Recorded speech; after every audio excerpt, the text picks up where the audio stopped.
Thanks, everyone, for showing up bright and early on day 3 of Future Proof. I hope you're all doing okay. Today, we wanted to talk about technology transformation, hype versus reality, and as everyone here knows, significant changes in this industry take years, if not decades, to take place. So today, for this panel, we're hoping to provide more of an immediate guide to practical steps you can take, whether you're a new wealth management firm or an established asset manager. So with Sid and Christy today, what we really want to talk about is hype versus reality. Let's talk about reality first. Can you give some real concrete examples of how each of your firms has adopted technology that's changed the trajectory of the business? Yeah, sure, I'll start. So, one of the things that we've been very conscious of is, so at LPL, we have a large group of advisors that you might say that we serve. And so with that comes, we have a large service center. And in some cases, the talent from those service centers are separated by decades worth of a gap relative to the advisors that are calling and needing help with our systems. And so there's a giant disparity between the experience that that advisor brings to the conversation and what somebody we might have just hired out of college, maybe just from a fast food restaurant even, for example, to staff that talent. And so we're trying to bring the level of disparity closer to each other. And one of the things that we're using is AI and a chatbot. And what we have found as we have implemented it, we're early in the pilot stages of it, but those service associates that are using it consistently, the power users of it, we are seeing the right the first time answer jump from the low 70s up to the mid 90s with consistent use. So we think about everything from the perspective of how is it making our advisors better, their experience better. That's one where it helps us from an efficiency perspective, but it's a better experience for our advisors too.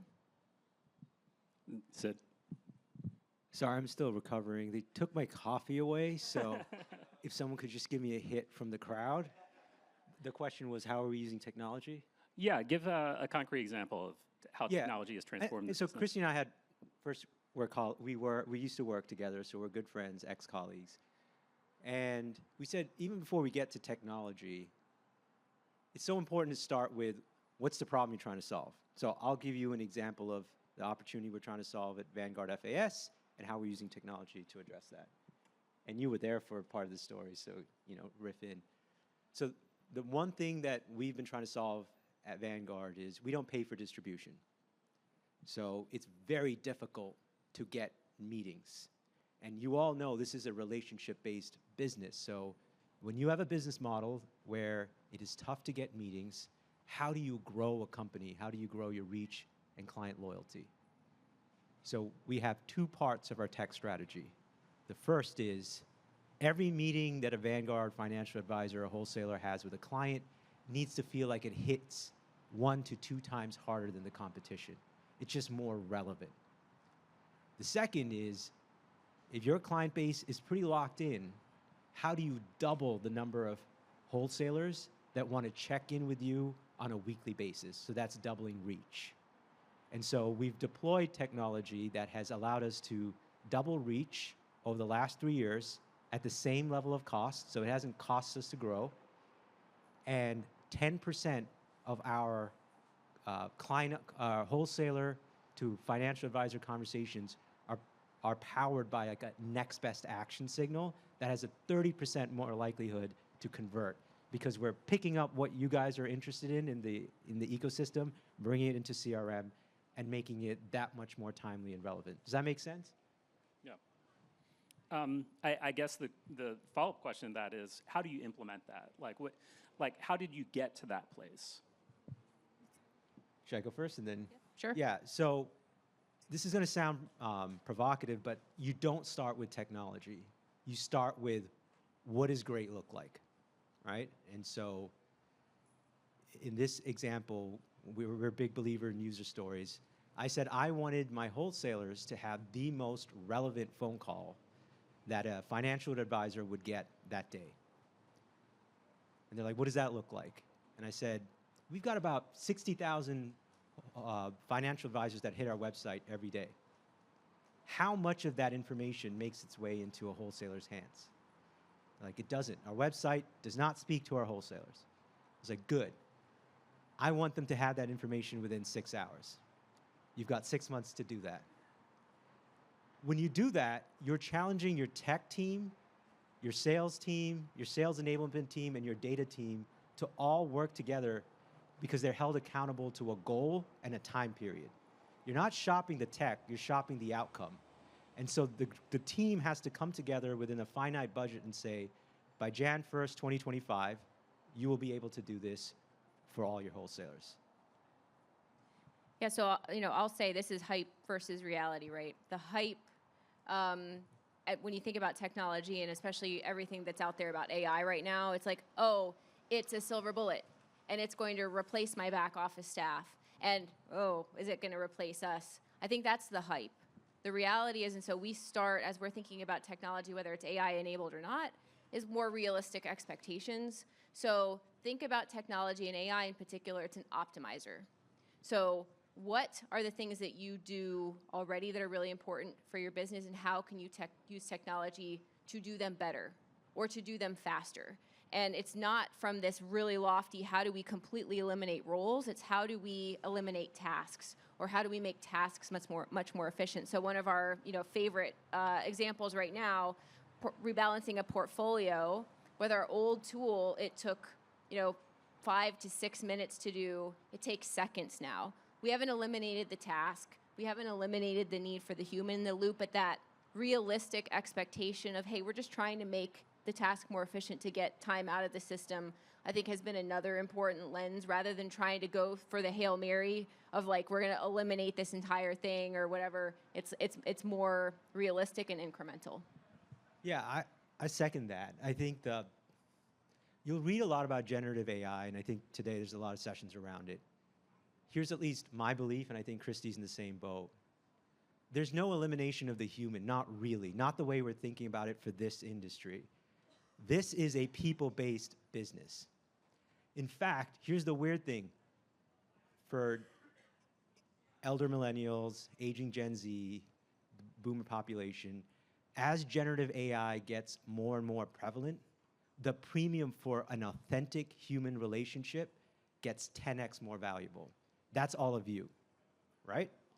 So the question isn't, how do we disintermediate financial advisors or wholesalers? The question is, how do we free up your time so you can do the things that are most accretive to your business and grow your business?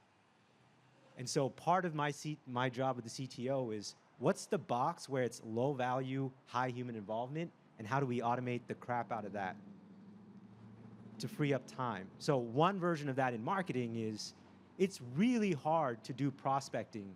It's a very big use of your time, but that's the way you're going to grow your practice. So marketing's role is not just sales support or wholesaler support. It is also a lead generation, demand gen acquisition engine that reduces the cost of acquisition to 1/3 of the cost. And then you're brought in to bring the ball over the touchdown line. Does that make sense? Yeah. One final bump. I know, I'm so sorry, moderator, trying to jump in. So one final bump. Kind of, I don't know how many of you out there are sort of in this, like, hey, still trying to figure out how do we feel about AI, and is AI going to replace us? There's this amazing study. It was done, I think it was an April JD Power study that actually showed the shifting demographic preferences over time, that Gen Z, so the youngest generation of up-and-coming potential clients, more than any preceding generation, prefers face-to-face interactions as their number one preference, followed by digital, followed by phone call. So any fear, kind of hype versus reality of, hey, the advisor is going to go away, that has been predicted many times with the introduction of portfolio management software, then online brokerages, then robo. Not happening. I think we've proven that. And so, like, technology is a power assist, not a replacement. Got it. So you talked a little bit about how to figure out the problem, figure out like what you're trying to solve first. But then can you talk me through like some of the steps that you take to actually evaluate technology once you determine like what problem you're trying to solve? Like, what's the right technology to solve this problem, and then going through to purchasing, onboarding, and actually deploying it? Yeah, so if you find yourself spending most of your time evaluating technology, you've missed a step. And here's why. There's a reason for it. Evaluating bad tech doesn't really survive this marketplace. Like, most of this tech is pretty damn good. It's a little bit like watching the 100-meter dash. Like, they're within a second of each other. So yes, you should spend time evaluating tech, but it's more important to evaluate what's the roadmap that's delivering the use case. So is my financial advisor able to wake up in the morning, power up the desktop, and is it very clear and easy to see that here are my next 5 best clients, here's why, here's what they've been doing on my website, plus, I don't know, on their social media feed, their call notes, et cetera, all brought together in one place, and it's a click to dial, great conversation, so let's pretend it's virtual, and all that is transcribed and stored, and my next appointment is already booked 6 months from now or a year from now.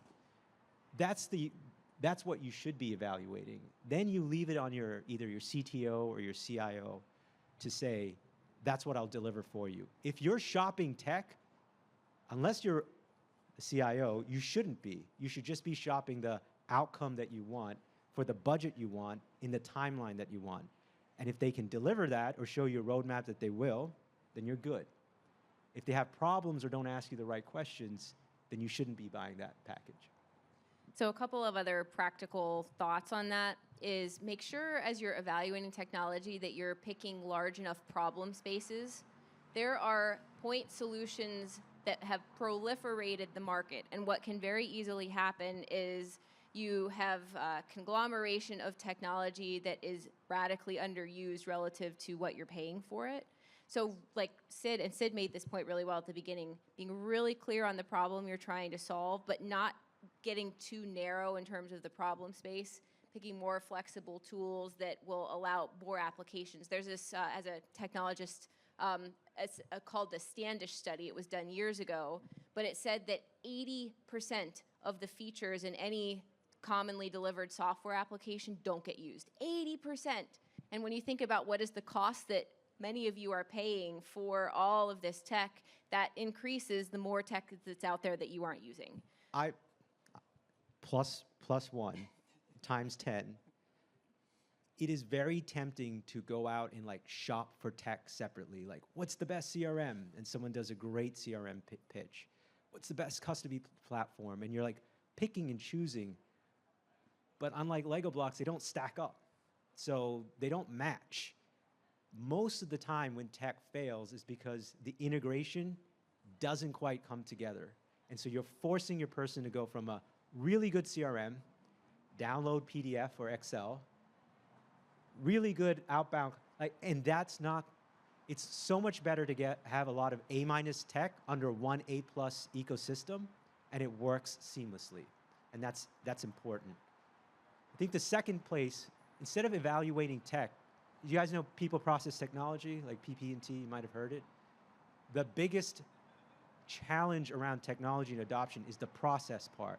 So when you're evaluating tech vendors and tech solutions, ask them how they're doing customer success. Like, will you be there with me to redesign this process, train my people, be my 1-800 bat phone number, and get my team over the hump of they never used to use it before. This beautiful piece of tech landed, but no one's teaching them how to make their lives easier on a day-to-day basis. That last mile is so important, but people sometimes forget that. Got it. We're about halfway through the session, and I do want to take questions towards the end. So I believe we have a Slido link that you can submit those questions, and we'll pick them up with about 5 minutes left to go. Just want to remind everybody. So let's dig a little bit deeper into that process and implementation point. How do you ensure, that this software technology is actually being used and that it's actually going to fit into the organization and be helpful to, the folks within it? Yeah, so to Sid's point earlier, so much of this isn't about the technology, it's about creating the process around the technology. So this is going to sound super basic, but at the end of the day, we're all humans, and change management is not a competency that all of us have. Having somebody in your offices, depending on your size, like, look, not every office is lucky enough to have enough of a base to have a dedicated technology person. So if you do, well, maybe it's obvious that that person is the change champion. But even then, I remember, it was actually back at Vanguard, one of my old bosses, he was a whiz at transformation and leading large transformations. And he would be drilled into me, Christy, you don't want to be the one on the stage banging the drum about how great XYZ is. You want the user, the most passionate user or the most passionate receiver of that change being the one teaching their peers and championing to their peers. So depending on the piece of tech that you have implemented, somebody was really excited about it or that technology wouldn't be in your practice, right? So asking that person to help be part of the change and to help publish, hey, here are the efficiency stats I've gotten since using this technology, and making them part of the change and putting on one of their hats is change champion for this particular technology is one that we've seen work, and that works with human psychology too, by the way. Yeah, a lot of it comes down to incentives and making it part of the business plan. So about a healthy third of you in that row work for me. So thanks for showing up. I appreciate it. But when we onboarded tech, so a lot of our tech was social media tech, getting our data outside, increasing your subscription base. It is in my team's OKR, like to get a fully successful plus or to excel, you have to grow digital reach by 25% year over year while keeping your budget flat. And I think they still like me because we have a lot of fun at work, but that's in their goals. For the sales team, like adopting the leads program, the data-driven leads that scans the universe, brings it down and says, here's your next best call. They are held accountable to a business case of 70% adoption. And if they do not hit 70% adoption, that doesn't hurt, that hits their incentives. And they have to explain why they're not using it. One thing that's worked really well for me is you probably want a super group. So we've seen, you remember this, very strong correlation between our best performers in territories and their adoption of technology. So they set the standard of like what's achievable with the current tech, and then everyone else is kind of graded against that curve. In a very nice way, but they're graded against that curve to be able to explain why they are or they aren't using that tech. So that gives you your ROI. One quick, practical tip, training, don't underestimate, first of all, of course, the time it takes to do training, but the power of training. In a lot of cases, we are working with clients who are not as tech savvy, or maybe advisors in your practices that aren't tech savvy, and there's an approachability thing to new technology that can be overwhelming. So training and training videos, like I said, I was going to give you a sort of practical tip. There are actually AI tools out there now where you can generate videos based on instructions that are fed in. So for people who are like, hey, I don't want to read instructions, I would rather listen to it, you can actually create AI generated training videos to get the scale so that people can actually learn more about the tech. Yeah, training is actually great for a couple of reasons. The other reason is you should use training to get the bugs out of the system. It's the best version of it. Like your proof of concept or your 1.0 is going to be great, but it's going to have a lot of bugs. You shouldn't wait till perfect or even close to perfect to be releasing tech. When it's good enough, release it, train, get early adoption, get early input, make 2.0 fast. Like every 6 months, you should be releasing tech to get it to best in class. Got it. So we've been spending a lot of time talking about these tools and technology from an internal company perspective and adoption within your firm. How do you think about what the client experience should look like, and how are you measuring that before you deploy to know that this is going to be helpful for the markets that you're trying to serve? Well, so, I would say similar to how we've been hammering a bit, start with the problem you're trying to solve, not the point solution you want to implement. There's I'll call it the conscious layer of client experience and the unconscious layer. So by that I mean, the conscious layer is, what is your value proposition? What is your brand promise? What differentiates you and your practice from others? Rather than just trying to imitate, hey, I saw, this practice or this fintech out there do this, and so that's cool, and I want to implement it. You do too much of that, and you end up with sort of a Frankenstein experience. Really thinking about who I am and what makes me and my practice different, and starting with the clarity on that and implementing technology around those edges is a really important place to start with that conscious layer. And I know Sid's going to build on this because we were chatting about this ahead of time, but I would say the unconscious layer is, what are all of the paper cuts in your current systems and processes that undermine that conscious brand promise? So if you want to be perceived as a technology-forward firm, but your video conference technology is spotty and cuts out, or you're doing a lot of paper-based, hey, here, take a look at this, as opposed to flipping around the snazzy tablet, and it's like the little things that you don't necessarily think about that can either really drive that conscious layer forward or can undermine the experience that you're creating. We have two parts to our CX, client experience strategy. The first is, this is very important, don't make the easy stuff hard. Like, that's just a killer of client experience. So figure out the easy things that your clients want to be able to do with you, like when they pick up the phone and want to get a hold of you, they should be able to get a hold of you. If they can't, they should be able to get a phone call at a time that's convenient to them, right? So the easy stuff. Map that all out, nail that. Because if you don't do that, you do not have the right to demand an even richer, more involved client experience. So nail that. That's your beta. Always on, needs to be good. I wholeheartedly agree that the second level of your client experience, the differentiator, needs to be authentic to your brand and your purpose. Mimicking doesn't work. Trying to out Amazon does not work, because we're not in that space, and Amazon's, it's just a different play. So our example is where I work at Vanguard. We believe we have some of the most objective advice and perspectives on the market. We are just, the investments that we have, our investment philosophy, it's about the long term, we're client owned. That's great. What's the challenge is, how do you get more people to read it and grow that subscription and viewership by 200, 300%?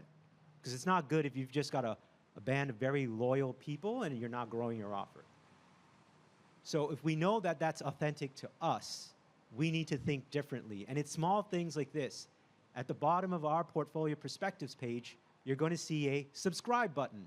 We didn't have a subscribe button 3 years ago. We just assumed people would keep coming back to our website. That is not a reality. So we add subscribe, that's doubled our subscriptions. Here's another reality. As good as your homepage or website is, no one's got time to start their morning with your website every day. It just doesn't happen. What will happen is they probably go to aggregator websites like LinkedIn, Instagram.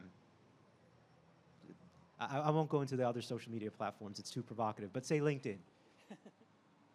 So we've had to pivot our strategy to not just on owned assets, but you'll find a lot of our content, native content, on LinkedIn natively. And so people that now subscribe to LinkedIn are now subscribed to you, and you've now doubled or tripled your distribution base. But that's all part of your authentic client value proposition. Got it. We have a few minutes left, so I'm going to take some of the questions from the audience. This one, what does your cost-benefit analysis process look like for evaluating which fintech solutions to use?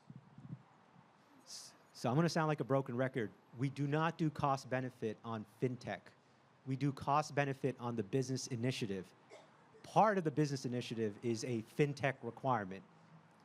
But the whole, it's a P&L approach, right? It's a general management approach. It's like, if I want to be able to penetrate X space or increase productivity by 30%, I need this content, I need this fintech, I need the wholesaler to do this. We do a P&L on the entire thing, and then there's ROI on that. That's how we do it. It's a holistic P&L. And I would say zoom out again to the don't just go so narrow on the point solution. If you're looking at a fintech, ask yourselves, what are the other capabilities this tool has, and is there other tech that it might replace? because the cost benefit becomes a lot easier if you discover, hey, this tool that I'm evaluating solves this problem, but it also solves 3 others and it eliminates 1 other tool in my tech stack. So we also have a couple of questions about AI, which is not surprising. Are you finding that clients expect you as a firm to use AI or offer AI calculator tools on your site to self-evaluate before meeting with an advisor?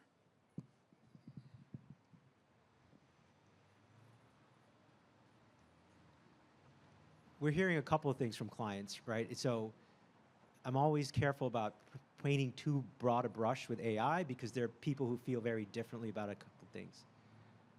One thing is for sure, our clients do want to know how to think about AI, especially around generative AI and what our AI capabilities are. So we're very transparent about that. For example, a lot of our LinkedIn posts, there's always a human in the loop, but we use generative AI and AI to be able to scan a large article and say, here are your next best 3 article titles. So we do that. We are very, very careful about offering AI without human in the loop directly into our client experience. Just think about it. There's asymmetric risk and reward. Yes, you can look cool and slightly more, cutting edge, but if you say the wrong thing, and we've seen things in the media, what is the damage to your reputation? So our team's philosophy is beta test it and stress test it internally first. Have a human in the loop, have that reviewed, offer that, and then once you've got it to a good enough solution, then yes, we will externalize some things, but with all the right caveats. Yeah, and maybe I'll, because there's another AI question out there, because it relates to this, to what Sid was talking about, asking, what does your AI chatbot primarily support, the advisors and their questions or the support staff to get answers? To Sid's point, we believe strongly in sort of eating our own dog food first.